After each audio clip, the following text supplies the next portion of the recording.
ಏನ್ ತಲೆ ಆಡಿಸ್ತಿದ್ದೀರಾ? ಬಾಯ್ ಬಿಟ್ಟು ಹೇಳಿ. ನಿಮ್ಮನ್ನ ಬಚಾವ್ ಮಾಡ್ಬೇಕಂತಾನೆ ನಾನು ಇಷ್ಟು ಮಾತಾಡಿದ್ದು. ಹೌದು ಸರ್, ನಾನು ಕೂಡ ಇದನ್ನೇ ಹೇಳಕ್ ಬಂದಿದ್ದು. ಈಗ ಮಾಡಿದ್ರೆ ಎಲ್ರು ಖುಷಿಯಾಗಿರ್ತಾರೆ, ಎಲ್ಲ ಎಂಪ್ಲಾಯೀಸ್ ಕೂಡ ಖುಷಿಯಿಂದ ಕೆಲಸ ಮಾಡ್ತಾರೆ. ಇದರಿಂದ ನಮ್ ಕಂಪ್ನಿಗೆ ಜಾಸ್ತಿ ಲಾಭ. ಉಳಿದವ್ರಿಗೆಲ್ಲ ಏನನ್ಸುತ್ತೆ? ಹೌದು ಸರ್, ಇವ್ರು ಹೇಳಿದ್ ನಮ್ಗೆ ಒಪ್ಪಿಗೆ ಇದೆ. ಓಕೆ, ನಮ್ಗೆ ಓಕೆ ಇದೆ sir. Okay sir. Okay sir. Mister Charan, ಅರ್ಥ ಆಯ್ತು ಸರ್. ಅವ್ರದ್ದೇ ಪ್ಲಾನ್ ಚೆನ್ನಾಗಿದೆ ಸರ್. ಪರವಾಗಿಲ್ರಿ, ನೀವು ಶಾರ್ಪ್ ಆಗಿದ್ದೀರಾ.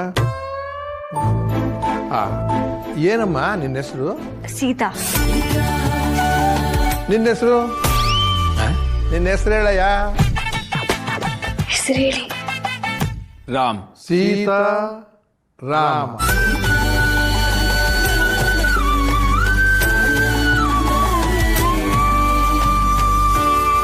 ಇವರಿಬ್ರು ಹೇಳ್ದಂಗೆ ಎಲ್ರಿಗೂ equal bonus.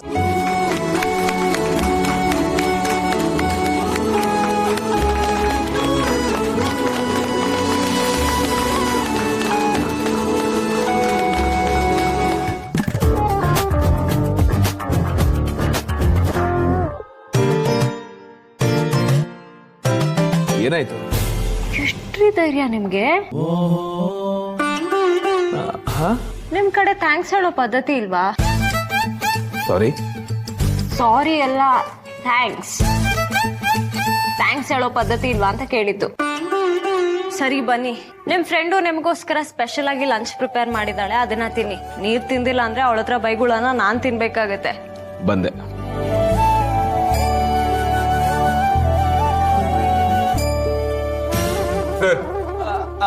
Ram, meet me after lunch. Any important work, sir? No. Enjoy lunch time, please.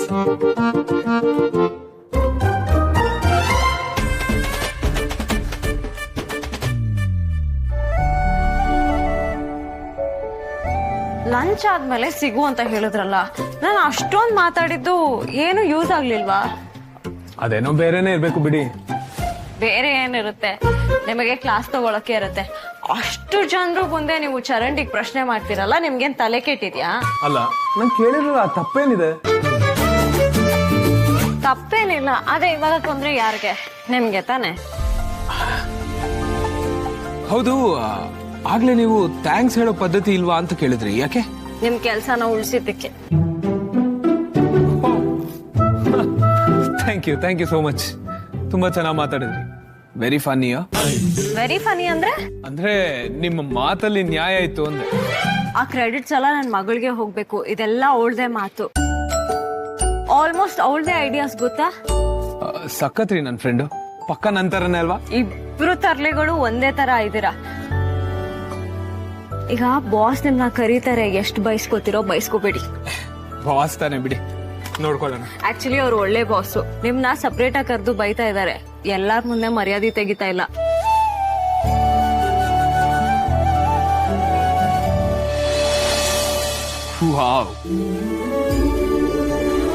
Taste ಮಾಡ್ದೇನೆ this is going to be the best lunch of my life ಅಂತ ಹೇಳ್ಬೋದು. ಎಷ್ಟು ಕ್ಯೂಟ್ ಆಗಿದೆ.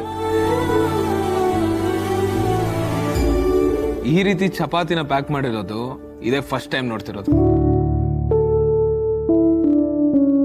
ನಮ್ಮಮ್ಮ ಇದ್ದಿದ್ರೆ ಇದೇ ರೀತಿ ಪ್ಯಾಕ್ ಮಾಡಿರೋಳೋ ಏನೋ.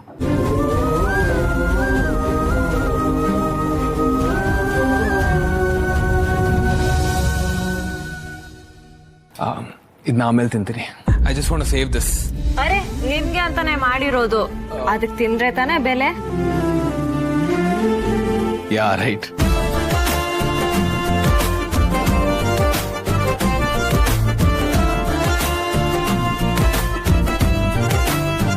ವಾವ್, ನನ್ನ ಫ್ರೆಂಡ್ಗೆ ಎಷ್ಟು ಥ್ಯಾಂಕ್ಸ್ ಹೇಳಿದ್ರು ಕಡಿಮೆನೆ.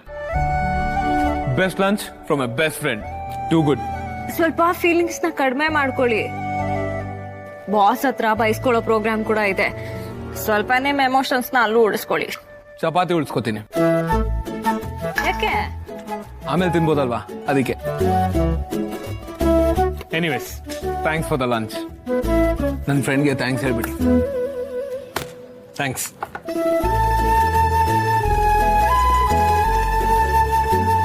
ನನ್ನ ಮಗಳಿಂದ ಅವ್ರ ಅಮ್ಮನ ನೆನ್ಪು ಮಾಡ್ಕೊಂಡ್ರು.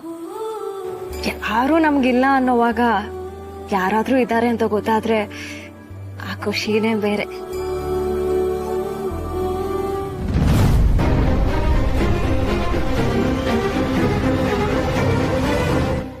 ರೀ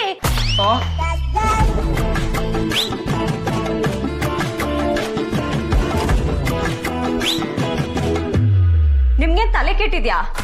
ಯಾಕೆ ಏನಾಯ್ತು? ಚೇರ್ ಇದು ಇಲ್ಲಿ ಕೂತಿದ್ದೀರಲ್ಲ, ಎದಳಿ ಮೇಲೆ. ಬಾಸ್ ಚೇರ್ ಮೇಲೆ ಕೂತ್ಕೊಳ್ಳೋಣ ಅಂತ ಅನಿಸ್ತು, ಅದಕ್ಕೆ. ನಿಮ್ಗಿಂತ ನನ್ ಮಗಳೇ ಪರವಾಗಿಲ್ಲ, ಬನ್ನಿ ಈ ಕಡೆ.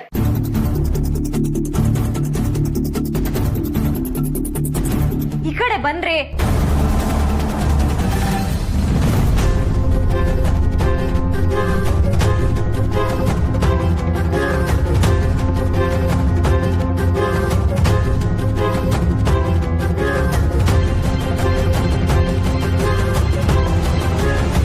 ಏನ್ ಮಾಡ್ತಾ ಇದ್ದೀರಾ ಇಬ್ರು? ಸರ್, ರಾಮ್, ನೀವ್ಯಾಕೆ ಬಾಸ್ ಚೇರ್ ಮೇಲೆ ಕೂತಿದ್ರಿ? ಈ ಚೇರ್ ಮೇಲೆ ಕೂತ್ಕೊಳ್ಳುವಷ್ಟು ಧೈರ್ಯ ಬಂತ ನಿನಗೆ? ಸರ್, ಅದು ಯಾರು ನಿನಗೆ ಪರ್ಮಿಷನ್ ಕೊಟ್ಟಿದ್ದು ಕೂತ್ಕೊಳ್ಳೋದಕ್ಕೆ? Sorry sir. ಸಾರಿ ಸಾರಿ ಸಾರಿ, ತಮಾಷೆ ಆಗೋಯ್ತು. ಈ ಚೇರ್ ಮೇಲೆ ಕೂತ್ಕೊಳ್ಳೋ ಆಸೆ ಬಂದ್ಬಿಡ್ತಾ ನಿನಗೆ? ಅವ್ನ ಕೆಲಸದಿಂದ ತೆಗೆದಾಕಿ. ಸರ್ ಸರ್ ಪ್ಲೀಸ್ ಹಾಗೆಲ್ಲ ಹೇಳ್ಬೇಡಿ ಸರ್. ನೀನೇನಮ್ಮ ಮಾಡ್ತಿದ್ಯಾ ಇಲ್ಲಿ? ಸರ್, ಇವರು ಇಲ್ಲಿದ್ದಾರಂತ ನೋಡ್ಕೊಂಡು ಹೋಗಕ್ ಬಂದೆ. ಸರಿ ಸರಿ, ನೀನ್ ಹೋಗಿ ಕೆಲಸ ನೋಡು. ಮೊದ್ಲು ಇವನ್ ಕೆಲಸದ ಕಿತ್ತಾಕೋ. Okay boss. Sir sir please ಹಾಗೆಲ್ಲ ಹೇಳ್ಬೇಡಿ, ಕೋಪ ಮಾಡ್ಕೋಬೇಡಿ. ಪಾಪ ಇವ್ರು ತುಂಬಾ ಒಳ್ಳೆಯವರು. ಅವನಿಗೆ ನೀನ್ ಸರ್ಟಿಫಿಕೇಟ್ ಕೊಡಕ್ ಬರ್ಬೇಡಮ್ಮ. ಅಯ್ಯೋ ಇಲ್ಲ ಸರ್, ಪಾಪ ಇವರು ಗೊತ್ತಿಲ್ಲದೆ ಚೇರಲ್ಲಿ ಕೂತ್ಕೊಂಡ್ಬಿಟ್ಟಿದ್ದಾರೆ. ಗೊತ್ತಿಲ್ದೆ ಅದ್ ಹೆಂಗ್ ಕೂತ್ಕೊಳಕಾಗತ್ತೆ? ವಾಟ್ ರಾಮ್? ಸರ್, ಅದು ಎಲ್ಲಾರ್ಗು ಒಂದು ಆಸೆ ಅಂತ ಇರುತ್ತಲ್ಲ, ಬಾಸ್ ಚೇರಲ್ಲಿ ಕೂತ್ ನೋಡ್ಬೇಕು ಅಂತ. ಅದೇ ತರ ನೀವಿಲ್ದೇ ಇರ್ಬೇಕಿದ್ರೆ ಕೂತ್ ನೋಡಿದಾರ ಅಷ್ಟೇ. ನಾನು ಬೈತಿದೆ ಸರ್, ಅಷ್ಟ್ರಲ್ಲಿ ನೀವೇ ಬಂದ್ಬಿಟ್ರಿ. ಪಾಪ ಸರ್, ಇವ್ರು ತುಂಬಾ ಒಳ್ಳೆಯವರು. ತುಂಬಾ ಒಳ್ಳೆಯವನ? ಹಾಗೆ ಕಾಣಿಸ್ತಾನೆ ಇಲ್ಲ. ನೋಡ್ತಿರೋದ್ ನೋಡಮ್ಮ. ಸರ್, ಇವರು ತುಂಬಾ ಹಾರ್ಡ್ ವರ್ಕಿಂಗ್. ಯಾವ್ದೇ ಕೆಲಸ ಕೊಟ್ರು ಅಚ್ಚುಕಟ್ಟಾಗಿ ಮಾಡ್ತಾರೆ. ಇವ್ರಿಗೆ ಫ್ಯಾಮಿಲಿ ಅಂತ ಯಾರೂ ಇಲ್ಲ ಸರ್.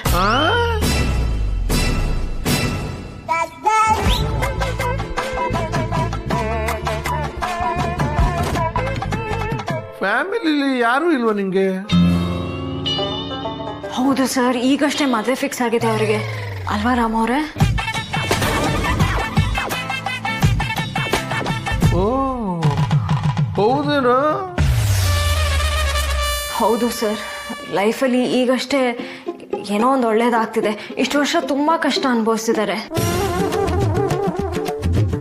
ಏನ್ ಕಷ್ಟ ಅನುಭವಿಸಿದ್ಯಪ್ಪ?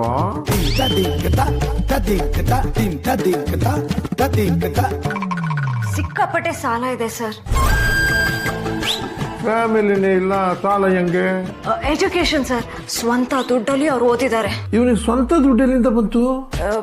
ಪೇಪರ್ ಹಾಕೋದು, ಮನೆ ಕೆಲಸ ಮಾಡೋದು, ಇಷ್ಟೆಲ್ಲ ಕಷ್ಟಪಟ್ಟು ಓದಿದ್ದಾರೆ ಸರ್. ಅವನ ಹೆಸರಲ್ಲಿ ಸಾವಿರಾರು ಮಕ್ಕಳಿಗೆ ವಿದ್ಯಾಭ್ಯಾಸ ಆಗ್ತಿದೆ ತಾಯಿ. ಆಮೇಲೆ ಬ್ಯಾಂಕಲ್ಲಿ ಸಾಲ ತಗೊಂಡಿದ್ರು, ಈಗಷ್ಟೇ ತೀರ್ಸಿದ್ದಾರೆ ಸರ್. ಬ್ಯಾಂಕ್ಗೆ ಸಾಲ ಕೊಡೋ ಕುಟುಂಬ ಇವ್ರದು. ಇವನ್ ಸಾಲ ಮಾಡದ್ನ? ಶಾಬಾಷ್. ನೀವು ಕೆಲ್ಸದಿಂದ ತೆಗ್ದು ಹಾಕ್ಬಿಟ್ರೆ ಅವ್ರಿಗೆ ತುಂಬಾ ಕಷ್ಟ ಆಗತ್ತೆ ಸರ್. ಇನ್ನೊಂದು ಕೆಲಸ ಹುಡ್ಕೋವರೆಗೂ ಇವರು ಬೀದಿಲ್ ಬಿದ್ದಿರ್ತಾರೆ. ಪ್ಲೀಸ್ ಸರ್, ಹಾಗೆಲ್ಲ ಮಾಡಬೇಡಿ. ಬೀದಿಗೆ ಬಿದ್ರೆ ಇಡೀ ಬೀದಿನೇ ಕೊಂಡ್ಕೊಂತ ಇವನು. ಇಷ್ಟೊಂದು ಕಷ್ಟಪಟ್ಟಿದ್ದಾನೆ ಅನ್ನೋದು ಗೊತ್ತೇ ಇರಲಿಲ್ಲ ಕಣಮ್ಮ ನನಗೆ. ನೀನ್ ಹೇಳ್ತಿದ್ದೀಯ ಅಂತ ನಾನು ಇವನ್ನ ಕ್ಷಮಿಸ್ತಾ ಇದ್ದೀನಮ್ಮ. ಆಮೇಲೂ ಇವನು ಹೀಗೆ ಮಾಡಲ್ಲ ಅಂತ ಏನ್ ಗ್ಯಾರಂಟಿ? ನಾನ್ ಗ್ಯಾರಂಟಿ ಸರ್. ಸೀತಾರಾಮ ಈಗ ಉಚಿತವಾಗಿ ನೋಡಿ ನಿಮ್ಮ ZEE5 ನಲ್ಲಿ.